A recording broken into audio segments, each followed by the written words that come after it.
بسم اللہ الرحمن الرحیم۔ السلام علیکم ورحمۃ اللہ وبرکاتہ۔ اسلام میں کوئی بادشاہ نہیں اور کوئی رعایا نہیں، حکمرانی صرف اللہ کی ہوتی ہے۔ ہمارے ذمہ یہ کام ہے کہ اللہ کے احکام کی پیروی کریں اور دوسروں سے بھی پیروی کروائیں، اور اپنے آپ کو آزاد سمجھو، آزادی سے اپنی عبادت کرو، تمہارے مندروں کے دروازے کھلے رہیں گے۔ کسی مسلمان کو مندر کے اندر قدم رکھنے کی اجازت نہیں ہوگی، یا آپ ہمیں مسلمان ہونے پر مجبور کریں گے؟ ایک اور ہندو نے پوچھا، نہیں، محمد بن قاسم نے کہا، ہم تمہیں مذہب تبدیل کرنے پر مجبور نہیں کریں گے۔ ہمارا مذہب ایسا ہے کہ تم جب اسے عملی صورت میں دیکھو گے تو اپنے ہاتھوں مجبور ہو جاؤ گے کہ اس مذہب کو قبول کر لو۔ شہر کے لوگوں سے کہہ دو کہ وہ تمام ڈر اور خوف دلوں سے نکال دیں اور باعزت زندگی بسر کریں۔ انہیں یہ بھی کہہ دیں کہ کسی نے غداری کی یا کسی بھی طرح ہمارے اعتماد کو ٹھیس پہنچائی تو اسے عبرتناک سزا دی جائے گی۔ اب میں تمہیں بتاتا ہوں کہ ہم شہر کے لوگوں سے کچھ رقم وصول کریں گے جسے ہم جزیہ کہتے ہیں۔ یہ رقم اتنی تھوڑی ہوگی کہ ایک غریب آدمی بھی ادا کر سکے گا۔ جب ہم جزیہ وصول کر لیں گے تو ہم پر فرض عائد ہو جائے گا کہ ہم تمہاری تمام ضروریات پوری کریں اور تمہارے وہ حقوق پورے کریں جو ہمارے مذہب نے ہر انسان کو دیے ہیں۔ اب جزیہ مقرر کریں۔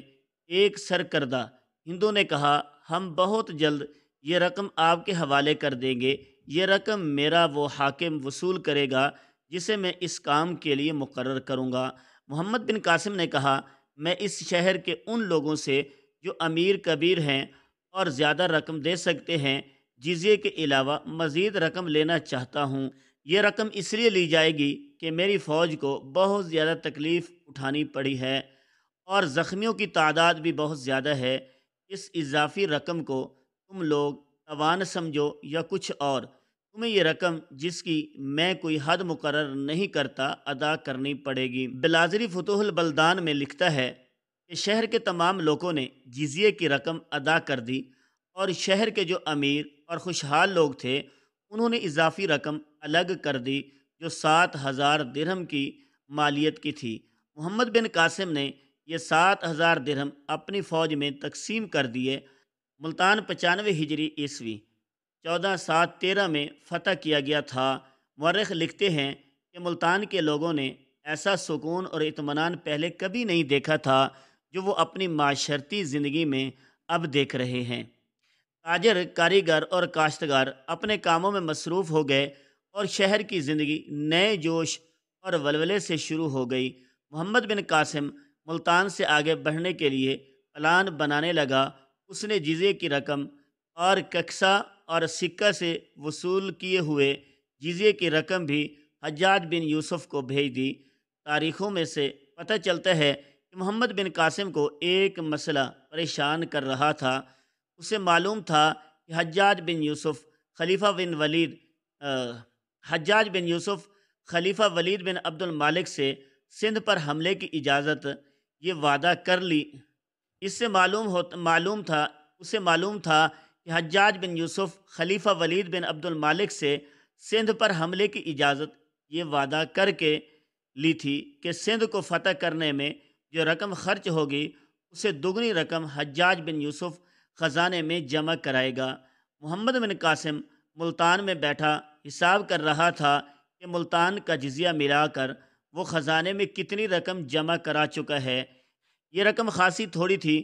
حجاج بن یوسف کا وعدہ ابھی پورا نہیں ہوا تھا۔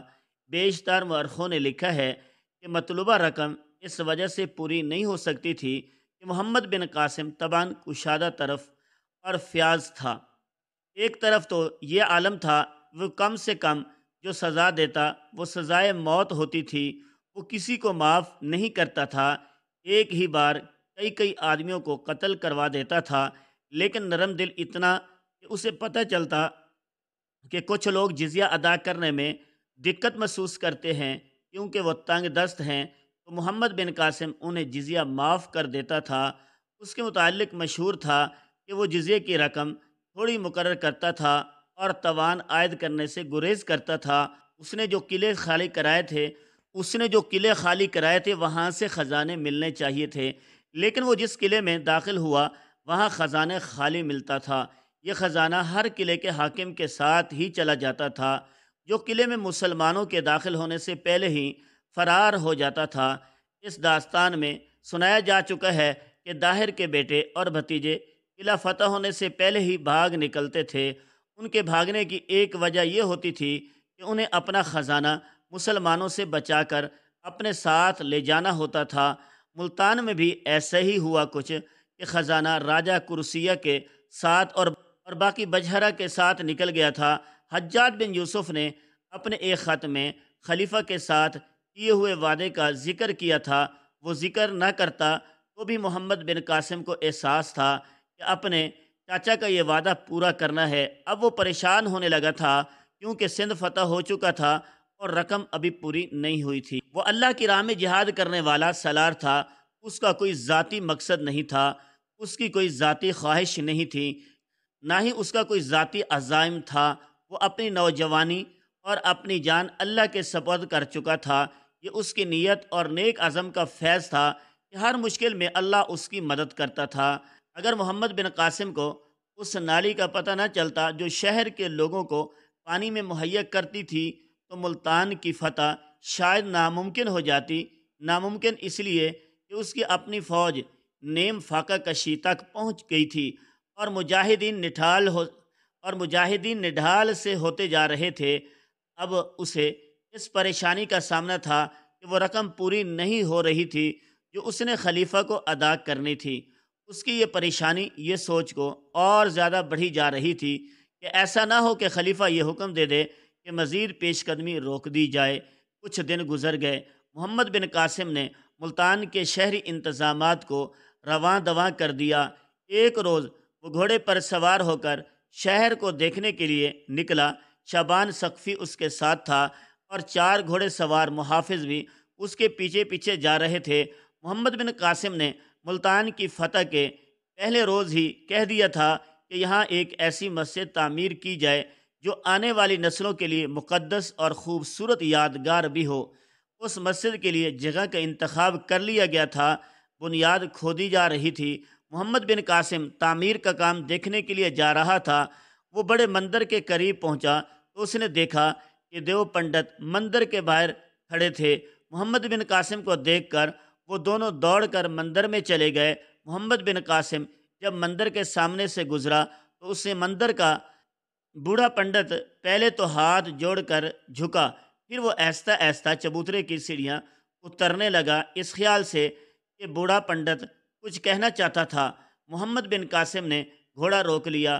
پنڈت آہستہ آہستہ سیڑھیوں سے اتر آیا اور محمد بن قاسم کے گھوڑے کے پہلو میں رکا۔